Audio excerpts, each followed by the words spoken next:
You've tuned into Unpause Your Life with Dr. Callie Estes. Your access to success strategies and more to help you move onward and upward with your life. Listen in each week as she interviews others who have really taken their essence to the next level and truly unpaused their life. Now here's your host, Dr. Callie Estes. Hey everyone, welcome to the show. This is Dr. Callie Estes, and I am founder of the Addictions Academy, the Addictions Coach, and Rehab Rescue. Welcome to Unpause Your Life. This is a great podcast where we showcase people who have done something extraordinary with their life. I welcome you, and I hope you enjoy all of our guests. On my way, found a reason to wake up another day. Before we get started, let's hear this short message from one of my supporters. All the things that you won't do. Did you know 81% of Americans would like to become a published author? Chances are you might be one of them. What's stopping you? Writing and publishing a book takes a lot of work and is expensive, right? Well, not anymore. For your next book project, or even your first, team up with Hassle-Free Books. They make it so easy to become an author. They remove all of the fuss and struggle and make it smooth and simple. And it's far more affordable than you could ever imagine. Go to hasslefreebooks.com and use promo code UNPAUSE to receive a 10% discount off of any book project. Get started right away and become a published author in as little as 45 days. For your free 1-hour book formula guide, which will show you just how painless it can be to become an author, head to hasslefreebooks.com today. All right.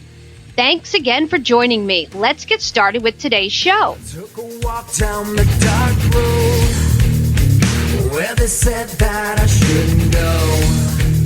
I knew the dangers of life. You are listening to Unpause Your Life with Dr. Callie Estes of the Addictions Coach and the Addictions Academy. I am here today with Dr. Teralyn, to be specific, Dr. Teralyn Sell, and she's an addiction and mental health expert located in Wisconsin. I don't know why. I'll ask later. I ask myself that all the time. Oh my God. She's worked with A&E, ABC TV, Your Tango, as well as other various blogs, and is a faculty at the Addictions Academy. It's a pretty cool school.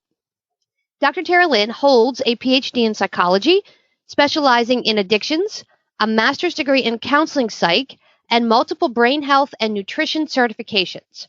She will tell you Pop-Tarts are not a breakfast food. She's got a passion for neurotransmitter repair to improve mental health and addiction outcomes using holistic alternatives such as supplements, amino acids, and essential oils. She partners with her husband, Steve, who did not join our podcast today, a professional interventionist and recovery coach, and together they own a locally renowned holistic center in Wisconsin. Welcome, Dr. Teralyn. Woohoo! Hello. I'm so glad to be here. So can I call you Dr. Tara or Dr. Terry, or do I have to say Dr. Teralyn? How about Dr. Terry? Or what would you like to call me, Callie? There are lots of things I'd like to call you, none appropriate for the podcast. You know what? Just call me Terry. How about that? Okay, Terry. Welcome to our show, Dr. Terry. So I understand your background is in psychology, but you also do outside the box stuff. Would that be correct? That would be really correct, especially in Wisconsin. I'm not sure that if the West or East Coast thinks I'm so outside of the box, but I definitely know the Midwest does. Okay. So tell me what you do. When you talk about amino acids and you talk about essential oils and all this stuff, I know for some people that sounds Greek, and for the rest of us it sounds normal, but what does that mean? What do those things mean, and how do they work?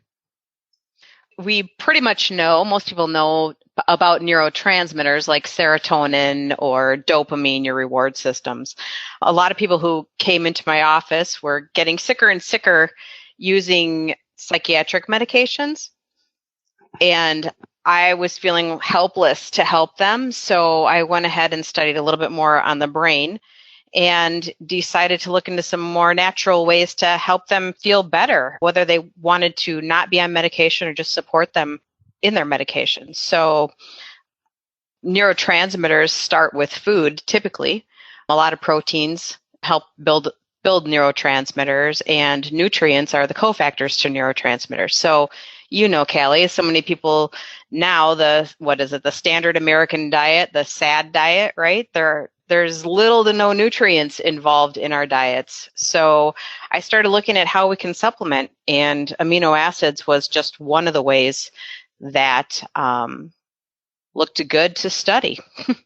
And guess what? It works. We have the outcomes that we have when we use pinpointed amino acids like tryptophan or tyrosine. The outcomes that we have are phenomenal, which I think because you use some of those as well with your clients. I know my clients know tryptophan because right around Thanksgiving, they have an overdose of tryptophan and they pass out on the sofa and take a nap. That's right. That's right. Well, because tryptophan improves serotonin, which then allows for melatonin, and melatonin helps you sleep. So that's why that happens. And, obviously the overabundance of food coma, that also works on Thanksgiving too. So let me ask you this. Are there certain amino acids to replenish certain drug use? For example, if you have somebody who's been doing heroin for a long period of time, is there a specific amino acid you recommend for them, or is it more of like a compound? It's more like a compound, and it really depends. But, things like heroin really deplete all your neurotransmitters. I do certain things. I can do lab tests. I can do checklists, all these things to figure out exactly which neurotransmitter we have to pinpoint. And it's very interesting to me because the results are relatively similar between that of a heroin addict and that of an American teenager, which is so interesting because when you think about our diet again, what teenagers are not eating and what heroin addicts are not eating and what the heroin is doing for them causes that depletion to be significant in just about, I'm talking about serotonin, dopamine, GABA, glutamate, norepinephrine, epinephrine, your adrenaline system. So most of those are pretty well totally tanked out in both of those populations. So it would take a good combination to get them back and eating as well. So when you first get a client, what's the first thing you do? Do you draw blood or do you sit down and have talk therapy? How do you start your sessions with your clients? I start them by asking them what they want and what their issues are and their biggest goals to get out of working with me. And then we go from there. So I do really determine what lab tests would be in their best interest because not all labs are created equal, Mm-hmm. and not all their goals are going to be the same. So typically when someone comes in, if they have an addiction problem, for sure, we start with a neurotransmitter and an adrenal lab, just so we know what we're starting with, because I want to be sure that I'm just not loading people up with a bunch of different supplements and amino acids just for the sake of having them. Because as you know, compliance is always an issue. So I want to make sure that what I'm giving them is going to get them the biggest benefit and not just walk out the door with a bunch of stuff that they never open on their countertops again, Right. How often do your clients tell you that they get improved results quickly? All the time. I would say if they are working it, meaning if they are actually taking the supplements as needed, as specified for them, they're going to see an improvement in, I would say, 4 weeks. They're going to feel exponentially better. I usually tell them, use this regimen once we get it all straightened out and they're on a good path. Use the regimen for about 6 months before we change anything. And at that 6 month mark, you know what you can drop off and what needs to remain. So you're not looking at a 5-10 year commitment on supplements. You're looking at 6 months to maybe a year, which, is interesting because even people on heroin, it takes the brain a long time to repair from that type of an addiction or any addiction for that matter.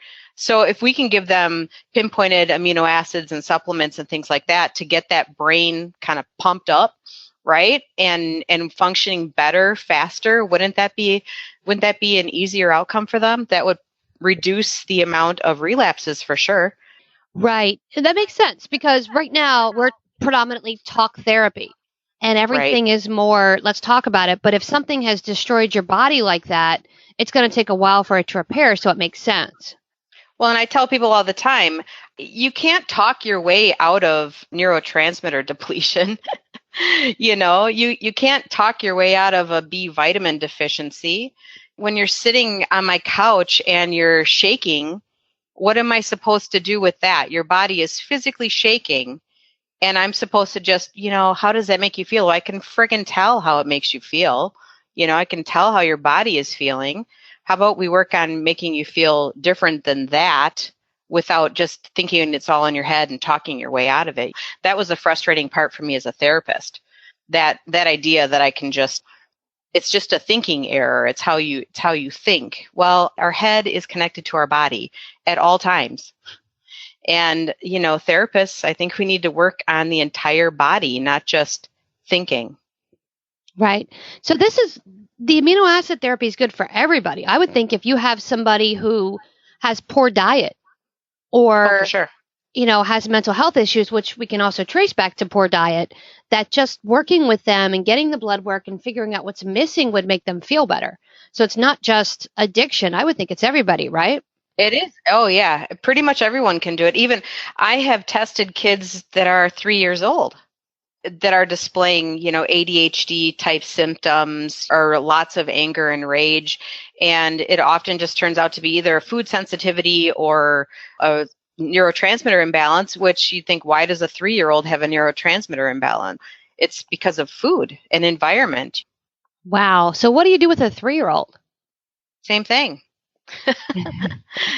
Same thing. It's interesting because we can even check things like genetic code, right? Mm-hmm. So when you look at genetic coding, your genetic code never changes. You're born with it, you die with it. It's the same. But we can turn on or off those alleles, right? Turn them on through, if it's a bad gene SNP, you can turn it on through bad diet, right? So now it's expressing. So if you have a genetic code for, let's say, anxiety, which would be like a COMT, if that is expressing, you might see things like someone who has ADHD or anxiety, the worrier, excessive worry, leg bouncers, that type of thing. But with proper lifestyle and diet and supplementation, you can work on turning that code off, which is pretty cool when you combine that with some of the neurotransmitter repair as well. So we can work with your code. Wow. Now, let me ask you, so that's amino acids. So what about these essential oils that I'm seeing all over the internet and everybody's selling them? And I know they go in a diffuser or they can put them on your body. I don't really know a whole lot about them. How do they work in conjunction with mental health and addiction? Essential oils are pretty cool. And I started with essential oils actually before I started with amino acids. Probably about 6 years ago, I started studying aromatherapy and things like that as one of the first things that I wanted to try for brain health repair. And then I kind of chased squirrels all the time. So then I got really interested in neurotransmitters and amino acids. And so I kind of set the essential oils aside. And recently I picked them back up again. But it's fascinating to me because a lot of my clients are almost more interested in essential oils than they are in amino acids. And I think people are just kind of getting tired of the whole supplement thing. Yeah. Take this, take this, take this. So they would rather diffuse something in the air or rub something on their body. But essential oils are pretty cool because each of them, I don't know, think about it like this. So all pharmaceuticals are either made with one of two things, snake venom or plants. What? And wait a minute. What? Yeah. Yep. Either snake venom or plants. That's and so lovely. I'd like my dose of Cobra today. Yes, right. That's what I said. I would rather have essential oils in my office than a tank full of snakes, right? Oh my God. Right. So that actually leads a lot of credence to essential oils. If you think big pharmacy likes plants, we might as well use an essential oil in our offices, right? So there's a lot of things you can do with them. I mean, and the basic levels, you either have like the stimulating oils or the calming oils, kind of like amino acids, right? So you've got your stimulating ones and your more calming ones. But the stimulating oils help to improve serotonin levels. They can help improve GABA levels. Now, this is not just me saying this. There's actually a ton of research out there on this stuff. It's fascinating. And the calming oils can help, again, with GABA, which is your anxiety neurotransmitters. So these oils actually impact neurotransmitters as well as amino acids do. Within about 23 seconds, an essential oil can hit your brain, which is probably faster than an amino acid, right? And amino acid, when you take it, it has to go through your whole gut. And if you've got bad guts because of alcohol or just poor diet or whatever, it's going to take longer to absorb, and you'll also absorb less. But if you put an essential oil right on your pulse point, like on your carotid artery, 23 seconds and it's in your brain. Wow. Fascinating shit, right? It's almost like I'm thinking of it like an addict. I'm like, I could just sniff the essential oil and in 20 seconds it's in my brain. I mean, you can sniff glue, right? I used to sniff glue. But if you think about it like that, I mean, we send people home with, I will make inhalers for them, and I'll send them home with an inhaler. If you have a craving, inhale this instead. Put this on your tongue, and people do it. But it's like anything else. I view it as one piece of the pie, right? So a lot of times people just want to focus on, I want to use this one thing. But usually it's a culmination of things. So it's probably not going to help you the way you think it is if you're still using, or if you're still engaging in activities that don't serve you well. So none of these things are like the magic bullet, which we all want, right? You kind of have to put it together with lifestyle and things like that. But we can definitely help you use some of these to like enhance your sleep, which will be an amazing benefit for you, right? Or just dial down your nerves or increase your energy. So I like to think of like oils like this, and this isn't always, but like if there's an oil that comes from a tree, so you think about those usually are pretty earthy and grounding, because I think of like their big roots are dug deep into the earth, right? So that's kind of how you can select, whereas a citrus is like hanging fruit. So it's uplifting. Those are general ways that I can look at essential oils, or the layperson can look at them as to how they might help you. And there's also a lot of oils that have similar properties to like CBD oil. Right. So if people don't want to use CBD oil for whatever reason, there's definitely oils in those categories that impact your cannabinoid receptors too. I was going to ask you about that because I'm a huge proponent of CBD, like CBD for everything. Yeah. Yep. So the one oil that I really love is copaiba oil, and copaiba oil has very similar properties to CBD oil, impacting those receptor sites. So I've had great success with my own knee pain using copaiba oil. It was within 2 weeks of using it, I was running up and down stairs again, which was incredible. And it started off with my friend who had some anxiety, and she was traveling to work, and I showed her how to use copaiba oil, and she used it for 2 days and her anxiety was gone. So the benefits are far reaching. And I know that you like CBD oil, but I think in the industry itself, it's hard to kind of flesh out what CBD oil is good quality and what is not. So if people are looking for an alternative to that because they're worried about quality or purity, some essential oils are also really good in that category. Right. That's actually a good way to put it, because even in different industries, trying to get purity or quality of something is really tough. Mm-hmm.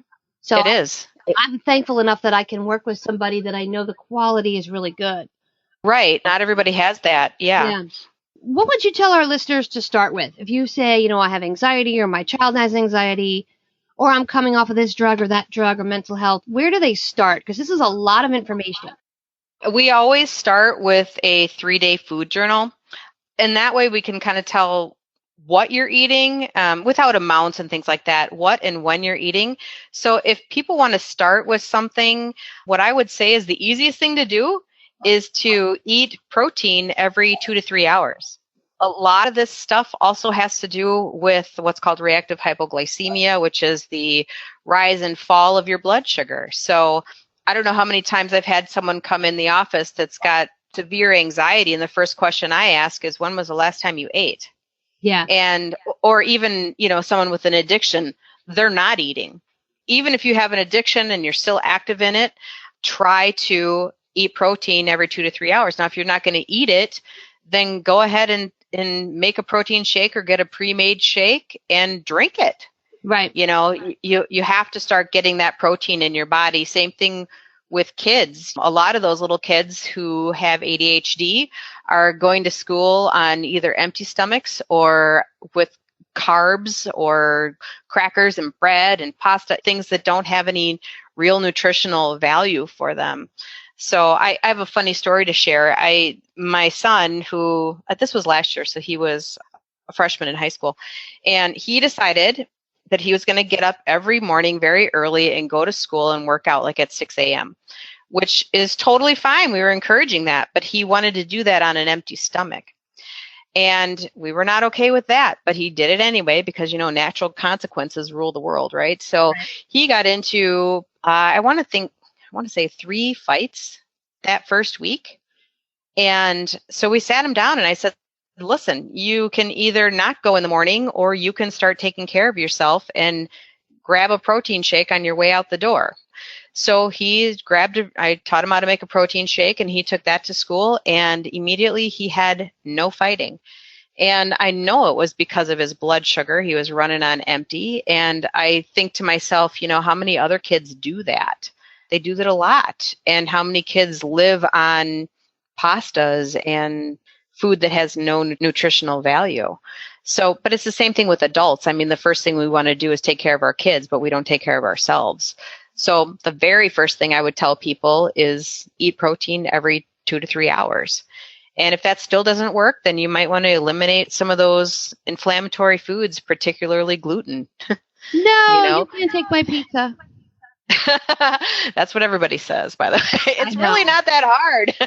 It's not that hard. And it'll make you feel exponentially better. No bread, no pizza, no ice cream. No fun. Terry. I know. I'm no fun. Who said ice cream, though? I didn't say no ice cream. Oh, when they come to me, it's no sugar, no gluten. Oh, yeah, no sugar. There you go. Yep. So that would be the first thing I would tell people to do. Okay. So where can they find you? If they want more information on essential oils or amino acids, how do they reach you to ask questions or hire you to help with whatever issue's going on? Sure. I can be found at Dr. Teralyn, Teralyn.com, drteralyn.com. Awesome. So we'll put that link up for everybody. And they can also reach you on Facebook. I know you're Facebook living and such. Oh, yeah. What is Dr. Teralyn on Facebook. Mm-hmm. Okay. Same thing. Perfect. I try to keep it. Awesome. Well, thank you for coming on. I appreciate you coming on and talking to our listeners to see if you could help them. Everyone, Dr. Teralyn Sell, and you can find her at www.drteralyn.com, which we'll put up for you. If you have any questions or want to hire her for amino acids or coaching or therapy or anything, I think I'm going to hire her for amino acids. And everybody could use it. I know. Well, thank you again. And you're listening to Unpause Your Life with Dr. Kelly Estes.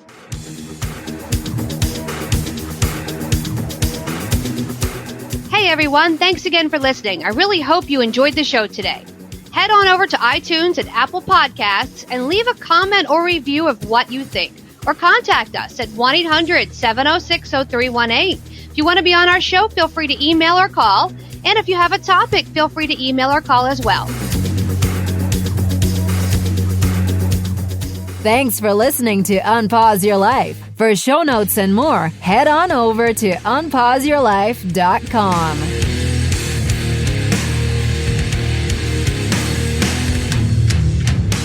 Big shout out to recoveryinnovators.com for help producing this show. Thank you, guys. I took a walk down the long road where they said that I shouldn't go. On my way found a reason to wake up another day. But they needed to show you all the things that you won't do. Find faith or religion, but nothing to show for it.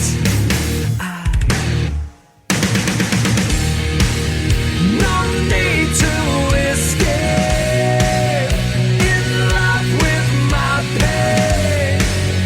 I may be weak, but I'm alive, still alive, and I won't be bound by your mistake. No, I won't be your enemy, trapped at the gate. Bring me to life, put me to death. Just give me something that's just not so hard to believe. To believe. To believe.